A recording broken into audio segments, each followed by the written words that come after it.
We can't all be positive all the time. Right. That's never going to be healthy for us. But if you can, in your darkest moment, look for good light, then I think that's a good place to start. I'm Kristen Flowers.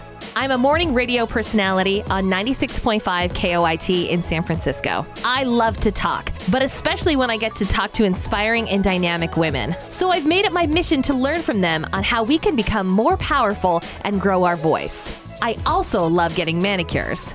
This is Helly. She's the owner of Lacquer Bar in Berkeley. And not only do they do amazing work, but they're a feminist playground. That's why it's the perfect place for meetings and manicures. Today I get to speak with Simone Anne Lang. She is a travel and wedding photographer, and you can see her stuff at simoneanne.com. If you've ever wondered how to become a full-time photographer and travel the world, she will break it down and tell you the steps you need to take to achieve your goals. So Simone, tell me about yourself. Did you always grow up in Northern California? I am born and raised in Northern California. I grew up first in Oakland and then in Half Moon Bay, and then I came back to Berkeley for school and stayed for the last decade. Oh my gosh. But you travel so much. I travel a lot. I usually say that I spend about 5 months out of the country every year. Really? That long? Yeah. How do you keep plants and pets alive? I have a very supportive partner. How did you get into photography? It's actually a really funny story. I was taking like a black and white film class in high school, and super straightforward that a lot of people kind of go through. Yeah. I was going to finish a roll of film, and I just needed to like get the last few shots, and so I took my mom to the park near my house. Mom, please, like, can I grab a couple shots of you? Yes, okay. And then she gets like bored about it. And, okay. So she says, just ask that woman over there. So I go over, I say, you know what, I'm working on a school project. I'm like finishing up a roll of film, and can I just take a couple photos of you? And she's super nice. She goes, yes, of course. And afterwards she goes, I'm actually a professional photographer. Really? Yeah. So I ended up working with her in like a mentor-mentee relationship and doing like things in her office and learning all the lay of the land from her. Oh my gosh. Yeah. So when I left Cal, I spent about a year working in like social media marketing, which obviously has a lot of photography ties. It does, absolutely. And then left at the beginning of 2014, and it's been full-time photography ever since. Was that a difficult decision for you? It just finally hit the point where it was the only right decision. Yeah. I was working all the time when I was working at the office, I was working. When I came home, I was working until like 11 or later at night doing my side gig, and suddenly it was like, I can't be alive and do this. But the other thing that really, I don't know, the spark that made it so that I actually left was that I booked a trip to spend two months traveling. So, oh my gosh. One of my roommates from college was doing a fellowship program in Uganda, and so I went to Kampala with her. Oh, wow. And like lived on her couch and just, you know. Yeah. What was your favorite that you visited? God, everywhere has something that draws you, you know? Yeah. The public transportation in Uganda was like magical and crazy and really? Just like, I don't know, it was just completely different. What was it like? I remember I like hired this guy to take me to go see the falls, which is like the largest falls on the Nile. Okay. I like had to meet him at like 8 a.m. at the bus terminal, and you just sit, and then when the bus is full, it leaves. So there's there's no time schedule or whatever. Yeah, right. I don't know like anything about the country. I mean, I know things about the country. I've been there for a week and I did my research and everything, but like I'm not a local, obviously. Right. And I'm 22 or something, and I get there and he's not there. And I remember I like watched the first bus fill up, and I'm like, okay. And I remember I like paid somebody to go so I could use their phone, because I didn't have a phone to even like pay for minutes. I paid to use their phone, and it was like a pay phone but with a human. Right. It was like, and he was like, oh yeah, I'm getting up. Like I was like, oh jeez.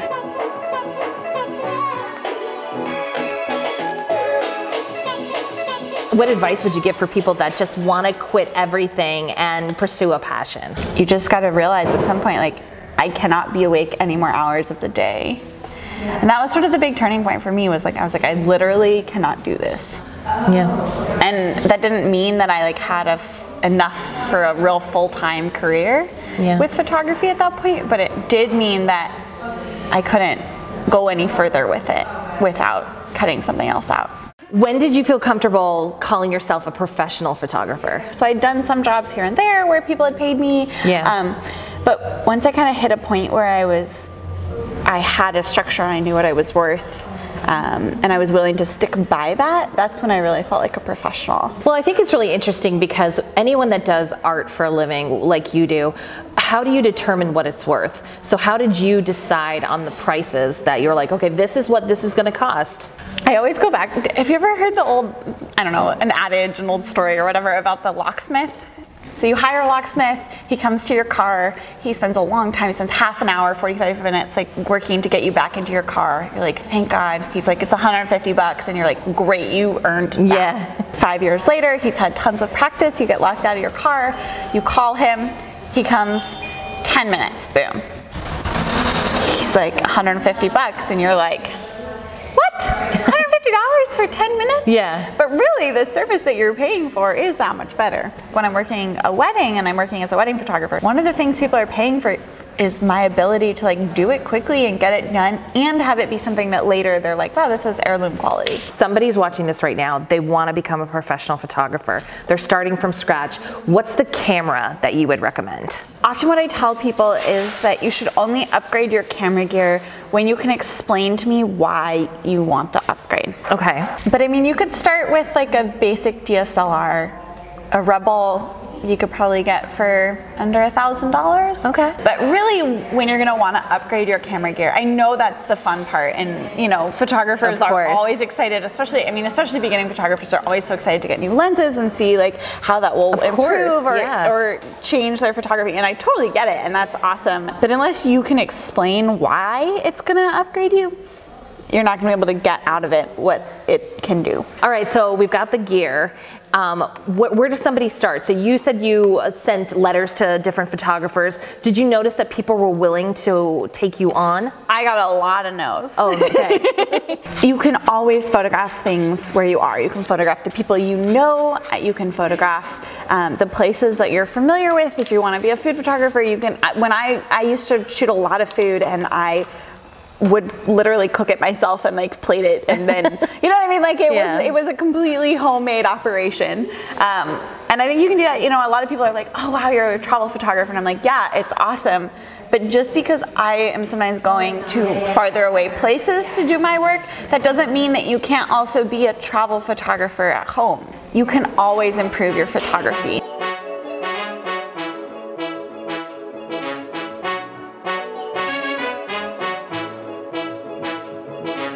When you're shooting a wedding, what kind of photographs do you want to capture? My number one goal with all of my photography is that I want it to come through as like authentic and real to the people or the places that I'm photographing.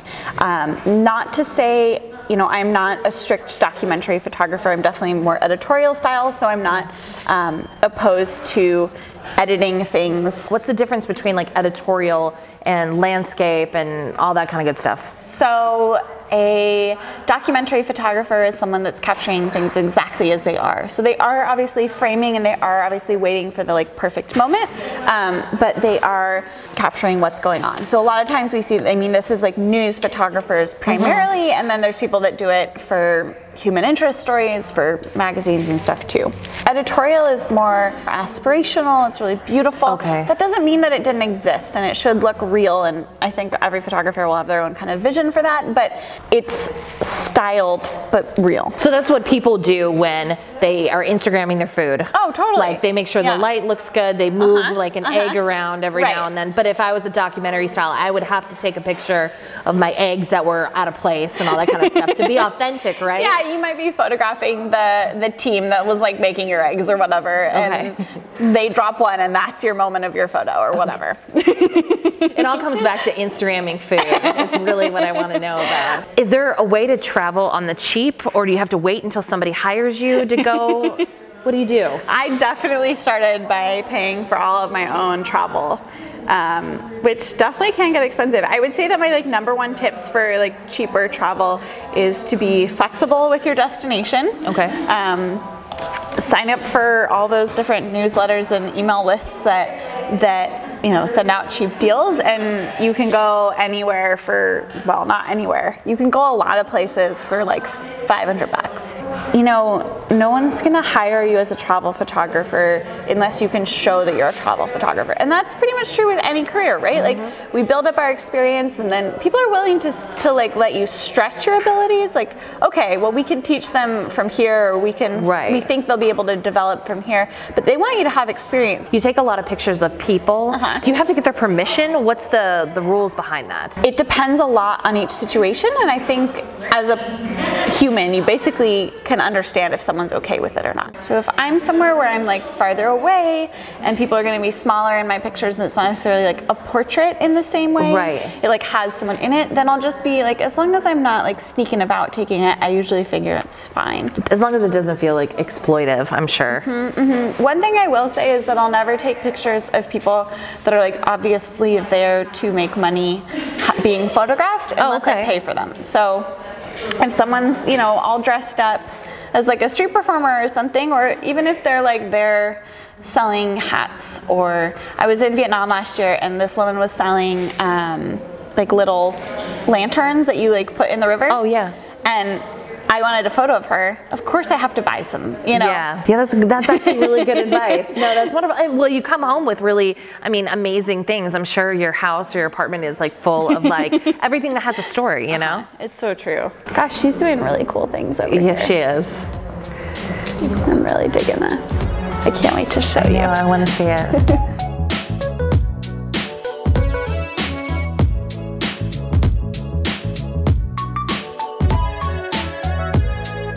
In all your travels, how have you seen women being treated? There are a lot of women out there that are doing a lot to be powerful and persist and have their say, and that has been really inspiring and exciting. There's, the facts are there to back it up, that there's a lot of women that unfortunately don't have that opportunity. And often it's in places where the guys don't have opportunities either. I think that you see, and the women are the worst hit. When there's a few jobs, but not necessarily jobs for everyone, the guys are usually going to get them first. Have you always felt safe when you traveled? Mostly. I've had a few bad experiences, unfortunately. I was in Cuba a couple years ago and had my everything stolen. My computer, my backpack, my camera, my passport, everything.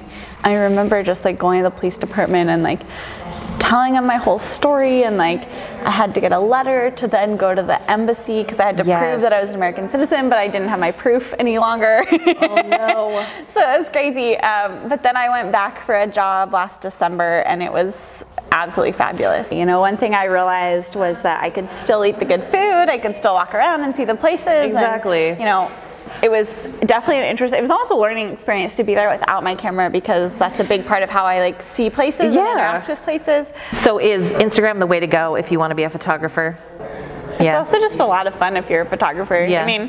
Obviously it's an image-based platform, and photos play well, and it's just really exciting when you're traveling to be able to share your experiences.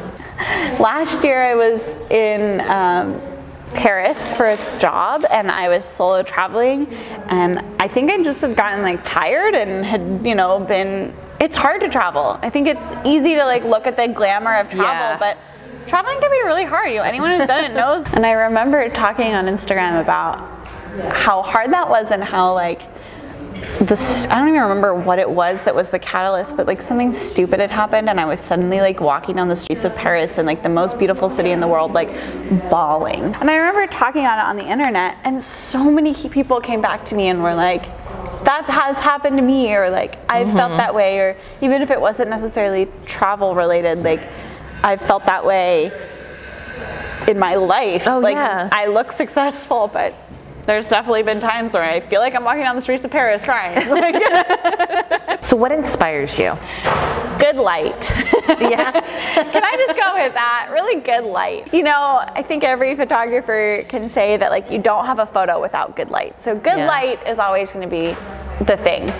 And if looking for good light is not a good metaphor for life, then I don't know what is. I mean, we can't all be positive all the time. Right. That's never going to be healthy for us. But if you can, in your darkest moment, look for good light, then I think that's a good place to start. Well, Simone, it's been awesome talking to you. I've learned so much. Oh, good. It's been an absolute pleasure. So I'm going to have to go home and book a cheap flight somewhere and just start my new career as a travel photographer. Make sure you have that bucket list of 10 different places and an open schedule of a couple different days where you can fly, and you'll be able to fly almost anywhere for $500. Look at my nails. I know, those are so cool.